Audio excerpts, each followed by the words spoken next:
네, 오늘 8월 18일 수요 예배에 나오신 우리 성도님들을 환영합니다. 또 축복합니다. 우리 말씀 나누기 전에 공동기도 제목으로 기도하는 시간 갖도록 하겠습니다. 기도하시겠습니다. 홍석과 집사의 암을 치료해 주십시오. 배옥준 집사의 뇌졸중을 치료해 주십시오. 언어가 회복되고 오른쪽 팔다리에 힘이 생겨나도록 해 주십시오. 곽한나 집사의 허리를 치료해 주십시오. 고나다 집사가 다시 걷도록 해 주십시오. 오기선 어린이가 회복이 잘 되게 해 주십시오.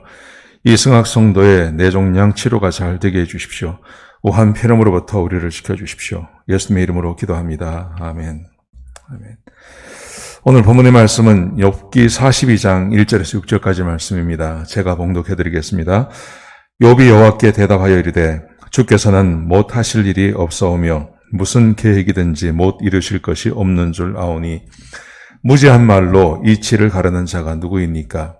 나는 깨닫지도 못한 일을 말하였고 스스로 알 수도 없고 헤아리기도 어려운 일을 말하였나이다. 내가 말하겠사오니 주는 들으시고 내가 주께 묻겠사오니 주여 내게 알게 하옵소서. 내가 주께 대하여 귀를 듣기만 하였사옵다니 이제는 눈으로 주를 배움나이다. 그러므로 내가 스스로 고도드리고 티끌과 제 가운데서 회개하나이다. 아멘. 오늘 이 시간 차이리 전수님 나오셔서 욥기를 가지고 우리에게 말씀해 주시겠습니다. 지난 한 주간 안녕하셨습니까? 8월 첫 주부터 지혜에 대해서 살펴보고 있습니다. 첫 주에는 잠언, 둘째 주에는 전도서를 살펴보았고요. 오늘은 욥기, 그리고 다음 주에는 지혜의 정점에서 우매함의 나락으로 떨어진 솔로몬, 그리고 지혜의 모본을 보이는 요셉, 그리고 느헤미야에 대해서 살펴보려고 합니다. 잠언, 전도서, 욥기는 지혜는 하나님을 경외하는 것이다 라고 말을 하고 있지만 지혜에 대해서 접근하는 방법에는 다소 차이가 있다고 하였습니다. 잠언은 세 가지 측면에서, 지혜의 세 가지 측면에서 실생활을 잘 헤쳐나갈 수 있게 도움을 주는 그런 실용적인 측면의 지혜, 그리고 선한 사람이 되라고 하는 윤리적인 측면의 지혜, 하나님을 경외하는 것이 지혜의 근본이라고 하는 신학적인 측면, 이 세 측면에서 지혜에 접근하였고요. 전도서는 해 아래 하나님 없이는 아무 곳에서도 만족함을 얻을 수가 없다. 그리고 세상은 부당하고 이 땅에서 살다가 결국은 죽는다. 그렇지만 이 땅에 사는 동안에 우리의 일상생활에서 삶의 기쁨을 찾고 즐거움을 찾는 것이 가장 중요한데 이것은 하나님께로부터 오는 선물이며 또한 우리가 부귀와 명예와 자녀와 장수함을 가졌다 할지라도 그 속에서 즐거움을 누리는 것은 하나님으로부터 오는 선물이니 하나님을 경외하고 그 명령을 지키라고 하였습니다. 오늘은 욥기에 대해서 살펴보도록 하겠습니다. 그럼 기도 먼저 드리겠습니다. 하나님 감사합니다. 오늘 또 수요 예배에 이렇게 나오게 하여 주셔서 감사합니다. 오늘은 그 욥기의 말씀을 통해서 하나님의 말씀을 배우고 또 예배를 드릴 수 있게 하여 주시니 진심으로 감사드리며 이 욥기를 통해서 하나님께서 주시고자 하시는 그 말씀을 잘 전하고 잘 우리 배울 수 있도록 성령님께서 이 시간 함께 하여 주시옵기를 간절히 원하옵나이다. 예수님 이름으로 기도드렸습니다. 아멘. 네, 그럼 욥기입니다. 욥기는 다 읽고 나면 하나님과 바른 관계를 가지는 것이 중요하다라는 것을 알 수가 있습니다. 욥기 이러면 지혜보다는 욥의 고난, 욥은 의로운 사람인데 왜 의로운 사람이 고난을 받는가? 그거에 관한 책이 아닐까? 이렇게 생각하시는 분들이 많을 것입니다. 실제로 욥기의 상당 부분은 욥의 고난에 대해서 얘기를 하고 있습니다. 그런데 왜 의로운 사람이 고난을 받아야 하는가는 욥과 욥의 세 친구 또는 욥 스스로 간의 그 토론에서 주된 주제이기는 합니다. 그렇지만 욥기의 목적은 왜 의로운 사람이 고난을 받아야 하는가에 대한 대답을 직접적으로 하지는 아니하고 이 욥기의 목적은 지혜의 본질을 찾아가는 데 있습니다.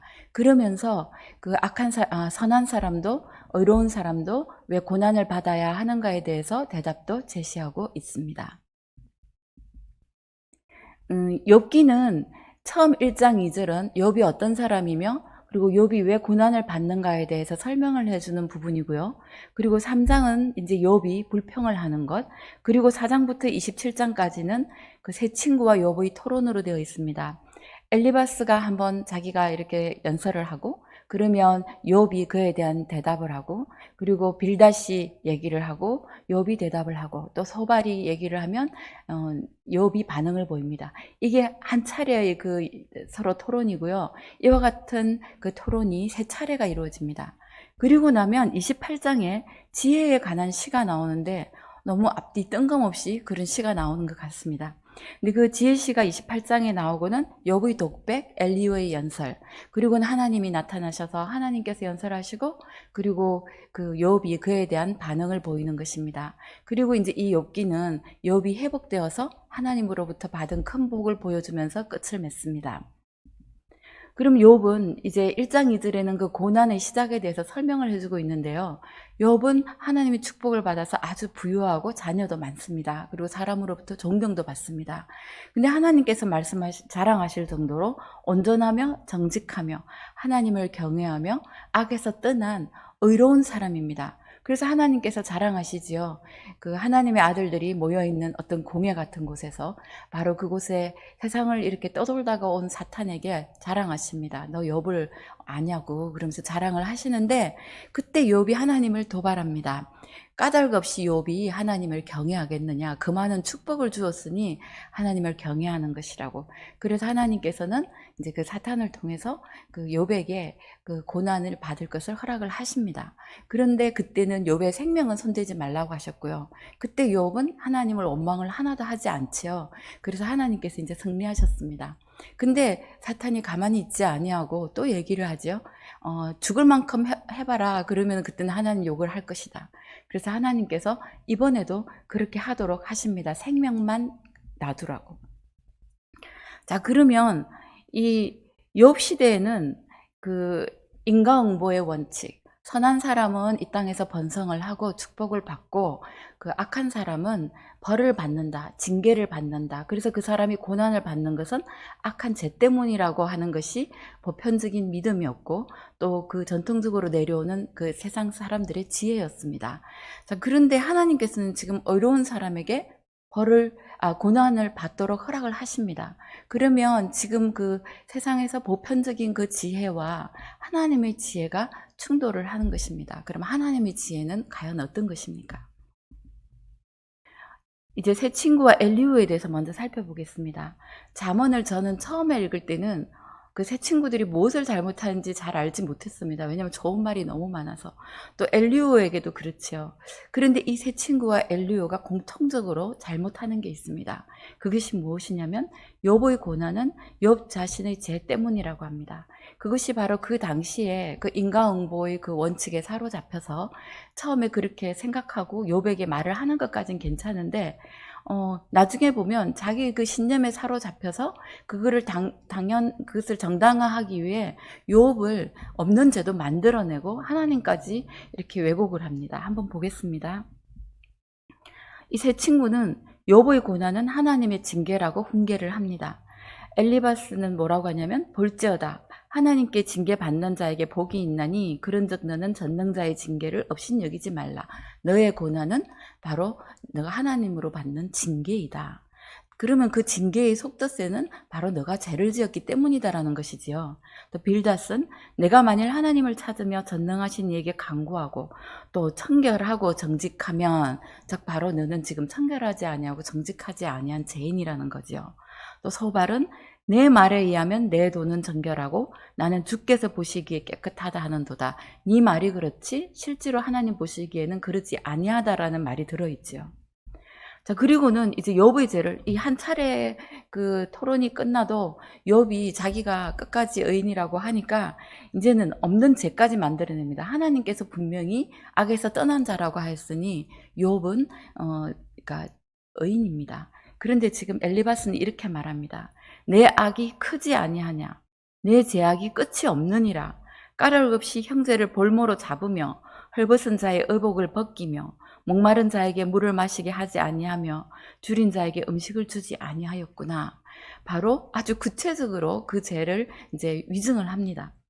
자, 이제 그래도 이제 욥이 자기는 끝까지 죄를 지은 죄인이 아니라고, 나는 의인이라고 하니까 이제는 하나님이 정의를 왜곡합니다. 빌닷이 이렇게 말합니다. 그런즉 하나님 앞에서 사람이 어찌 의롭다 하며 여자에게서 난 자가 어찌 깨끗하다 하랴.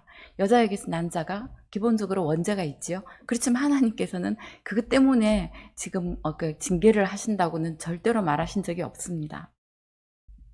그럼 엘리후는 정말 좋은 말을 많이 해서 엘리후에 대해서는 좀 뭐라고 말하기가, 이렇게 사람들이 정의 내리기가 좀 어려운 부분이 있지만 그 내용을 읽어보면 결국은 하는 말은 같습니다. 욥의 고난은 하나님의 징계요, 욥의 죄를 위증까지 하고 있습니다. 보겠습니다.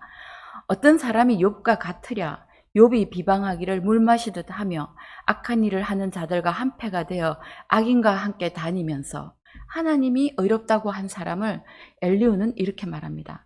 그래서 이제는 악인의 받을 벌이 그대에게 가득하였고 심판과 정의가 그대를 잡았나니. 즉 욥의 세 친구와 엘리후는 그냥 똑같은 사람들입니다. 욥은 보겠습니다. 욥은 자기가 받는 고난 가운데 이와 같이 인과응보의 원칙에서 벗어나지는 못합니다. 그 보편적인 지혜에서 벗어나지는 못하는데, 근데 자기는 의인이라고, 자기는 의인입니다. 그러다 보니 자기가 가지고 있는 지혜가 충돌합니다. 처음 이 3장 1절에 이렇게 말합니다. 그 후에 욥이 입을 열어 자기의 생일을 저주하느니라. 즉 침묵의 두 번째, 이제 두 차례의 고난이 지나간 다음에 이제 침묵을 하고 있다가 그 고난이 계속되자 이제 불평을 터뜨리기 시작하면서, 자기 생일을 저주한다는 것은 자기 태어남을 저주하는 것이니 하나님을 간접적으로 저주하는 거지요. 그래서 이 3장은 욥의 불평입니다. 근데 이 불평이 어떤 이들은 시편에서 다윗이 하는, 또 다른 사람이 하는 탄식과도 같다, 탄식시와 같다. 그런데 그 탄식시의 특징은 자기의 형편에 대해서 탄식을 하고, 그리고는 하나님께서 자신을 도와주셨던 것을 기억하며 자신을 도와줄 것이라 믿으며 회복시켜 줄 것을 믿으며 하나님을 찬양하는 것으로 끝납니다.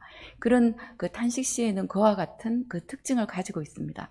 그런데 지금 그 욥이 하는 그 불평은 이스라엘 백성들이 광야에서 하나님께 하는 원망과 비슷합니다. 하나님께서 벌하기까지 하셨던 그 원망과 비슷합니다. 그리고 하나님을 간접적으로 저주까지 합니다. 그렇지만 한 가지, 그 이스라엘 백성과 다른 점은, 애굽으로 돌아가려고 했던 이스라엘 백성들과 다른 점은 하나님을 떠나지 않습니다. 그리고 자신은 의인인데, 그리고 그 인과응보의 원칙에 거기서 벗어나지는 못하니 내리는 결론이 뭐냐면 하나님이 부당하다고 주장을 합니다. 나는 온전하다마는 내가 나를 돌아보지 아니하고, 그래서 그러니까 나는 온전하다고 하는 겁니다. 그래서 나는 말하기를 하나님이 온전한 자나 악한 자나 멸망시킨다 하나니, 갑자기 재난이 닥쳐와 죽을지라도 무죄한 자의 절망도 그가 하나님이 비웃으시리로다. 세상이 악인의 손에 넘어갔고 재판관의 얼굴도 가려졌나니 이렇게 되게 하니가 그가 아니면 누구시냐? 하나님이라는 겁니다. 그래서 나는 그러니까 인과응보의 그 원칙, 그러니까 악인은 벌을 받고, 그리고 의인은 축복을 받는다, 상을 받는다 하는 그 생각에서 벗어나지 못하니, 근데 자기는 의인이다 보니, 그러니 하나님이 부당하다는 것입니다. 한 번 더 보겠습니다. 하나님께서 나를 공평한 저울에 달아보시고 그가 나의 온전함을 아시기를 바라노라. 그러니까 공평한 저울에 안 달았다는 거죠. 그래서 이제 하나님과 만나기를 원합니다. 하나님과 만나서 자기가 의로운 사람이란 걸 하나님 앞에 한 번 더 설명하고 싶어 합니다. 그러다가는 저 강력한 강한 하나님께 자기가 어떻게 감히 나아가 말을 하겠느냐. 그러니 누군가가 하나님 앞에서 자기가 이 무죄함을, 자기가 의로움을 변론을 해줬으면 하고 청하기까지 합니다. 그런데 아까 말씀드린 것처럼 욥은 그러니까 이렇게 하나님을 부당하다고 막 강의도 하면서 계속해서 하나님을 찾습니다. 떠나가지 않습니다. 내가 앞으로 가도 그가 아니 계시고 뒤로 가도 보이지 아니하며 그가 왼쪽에서 일하시나 내가 만날 수 없고 그가 오른쪽으로 돌이키시나 배울 수 없구나. 지금 하나님을 못 만나지만 열심히 찾고 있는 모습을 보여줍니다.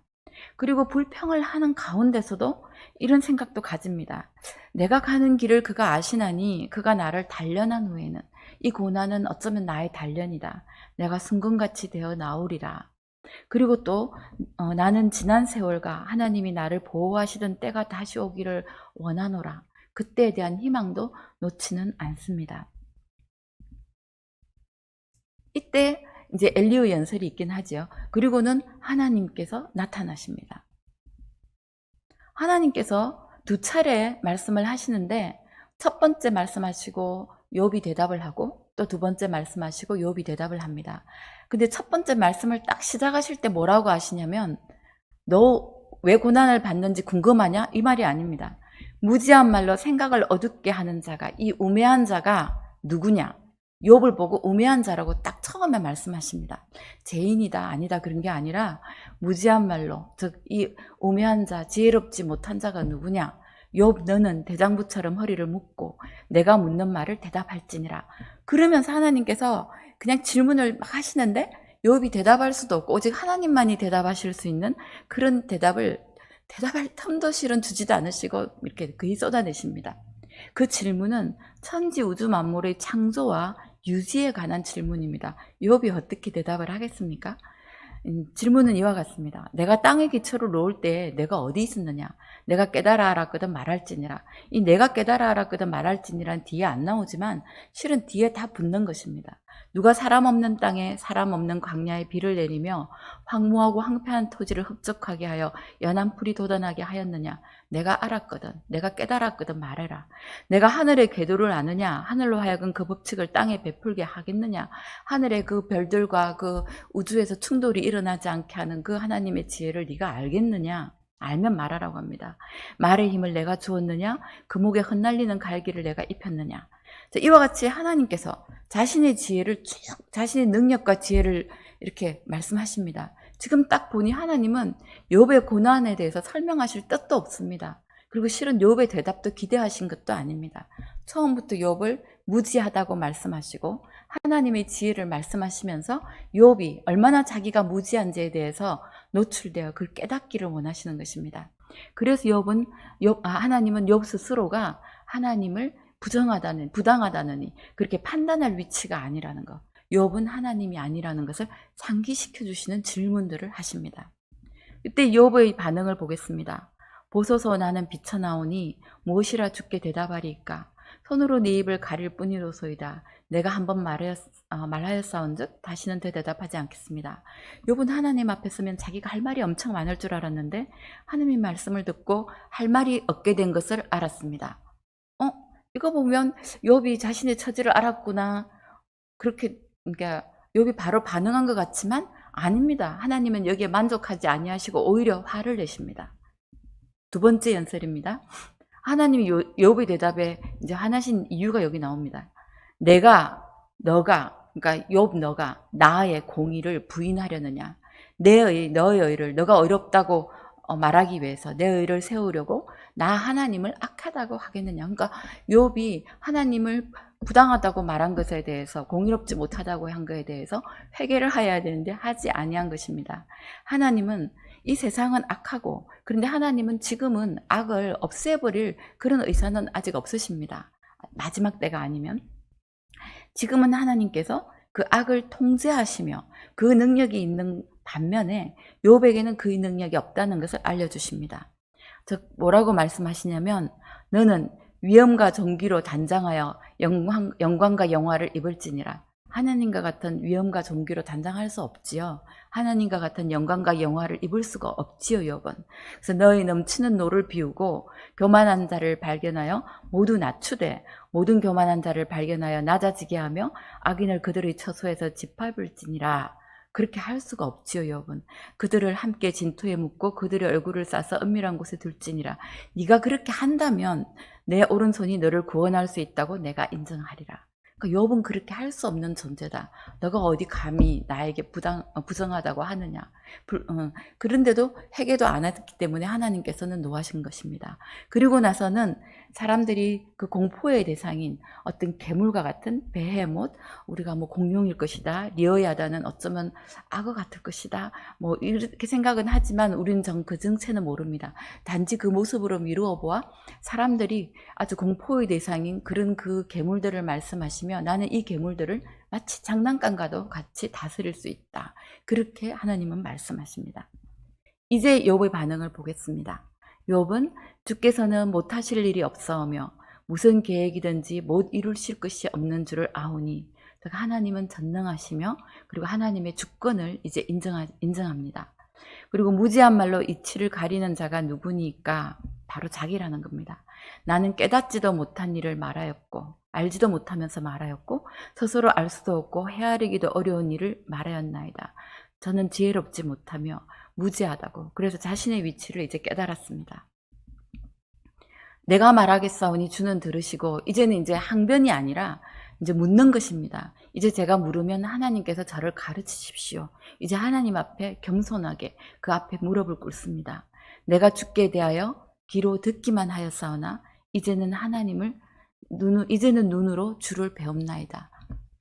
이전보다 하나님과 관계가 더 깊어진 것을 의미합니다. 이전에도 하나님을 경외하였습니다. 그렇지만 이제는 하나님과의 관계가 더 깊어졌습니다. 그러므로 내가 스스로 거두어드리고 티끌과 제 가운데서 회개하나이다. 이게 하나님의 지혜에 이렇게 부딪힌, 하나님의 지혜를 마주한 이제 욥의 반응입니다. 그럼 욥의 변화를 보겠습니다. 욥은 분명 하나님을 경외하는 사람이고 하나님이 칭찬하실 만큼, 자랑할 만큼 의로운 사람이었습니다. 그리고 고난을 받아도 하나님을 처음에는 원망하지는 않았습니다.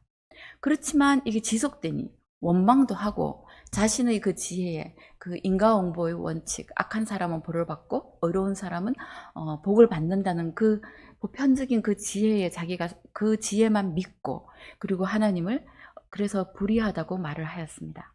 그렇지만 그 와중에도 하나님을 계속 찾았습니다. 떠나가지 않았습니다. 그때 하나님을 만났고 자신이 어떤 존재인지, 하나님의 지혜는 어떠한지, 자신은 어떠한지를 깨닫고 이제 하나님 앞에 회개하며 하나님 앞에 겸손하게 되어 하나님의 지혜를 배우는, 즉 하나님과의 관계가 이제 더 깊어졌습니다. 그리고 나서 회복되고 더 큰 복을 받았습니다. 앞에 말씀드린 28장을 보겠습니다. 이 28장은 지혜가 우리한테 무엇을 줄 것인지라거나 어떻게 도움이 될 것이라거나 하는 지혜에 관한 시가 아니라 지혜를 찾는 시입니다. 그러나 지혜는 어디서 얻으며 명철이 있는 곳은 어디인고 그 길을 사람이 알지 못하나니 사람 사는 땅에서는 찾을 수 없구나. 지혜를 아무리 찾으려 해보아도 이 사람 사는 땅에는 없다고 합니다. 그런즉 지혜는 어디서 오며 명철이 머무는 곳은 어디인고 하나님이 그 지혜로 가는 길을 아시며 있는 곳을 아시나니, 왜냐하면 하나님이 지혜의 근원이기 때문입니다. 그래서 하나님께서 또 사람에게 말씀하셨도다. 보라, 주를 경외함이 지혜요 악을 떠남이 명철이니라. 그래서 이 자문은 지혜에 관한 책입니다. 의로운 사람이 왜 벌을 받는가 하는 것을, 고난을 받는가에 대해서, 벌이 아니고 고난을 받는가에 대해서 이제 토론도 하고, 그 욥이 스스로 이제 자식이 자신과 토론도 하는 가운데 이제 자기가 세상적으로 생각하는 그 지혜가 아닌 놀라운 하나님의 지혜를 만나게 된 것입니다. 그래서 욥기가 말하고자 하는 것은 인과응보의 그 원칙에 대해서도 말을 일단 해줍니다. 구체적으로 하나님이 답변을 해주시지 않으셨지만 이는 바로 전도서에서 말하는 것과 같습니다. 일반적으로 그 의인은 이제 축복을 받고, 그러니까 그 보상을 받고, 그렇지만 악인은 벌을 받는다고 하는, 심판을 받는다고 하는 이 원칙에 따르지만 항상은 아니다. 하나님의 공의 정의는 하나님의 지혜에서 나오는 것이므로 사람으로서는 측량할 수가 없다. 그래서 악한 사람만 고난을 당하는 것은 진실이 아니며 하나님은 공정하시지만 선한 사람도 여전히 고난을 당할 수 있다. 모든 것이 하나님의 주권 하에 있으며 우리는 왜 우리가 고난을 당하는지 알지 못해도 하나님은 다 아신다는 것을 이제 간접적으로 말씀을 해주십니다. 그리고 이제 이 욥기의 주된 그 메시지가 하나님을 경외하는 것이 지혜라고 하는 것입니다. 그 이유는 우리가 욥을 보면 욥과 같이 하나님을 경외하는 사람은 설명할 수 없는 계속되는 그 고난을 받을 때에도 하나님을 불평도 하고 원망도 하지만 하나님을 끝까지 찾는다는 것입니다. 그래서 하나님을 찾아서 결국 지혜의 근원이시며 주권자이신 하나님을 만나기 때문입니다. 그래서 하나님을 만나게 되면, 지혜의 근원이신 하나님을 만나게 되면 하나님 말씀에 더 순종하게 되고 하나님과의 관계가 더 깊어지고, 그래서 지혜도 더 많아지고 그리고 믿음도 더 깊어져서 성숙하게 된다는 것을 말해주고 있습니다. 그러므로 이 지혜는 우리가 하나님과 바른 관계를 가지는 것이 얼마나 중요한지를 얘기해주고 있습니다.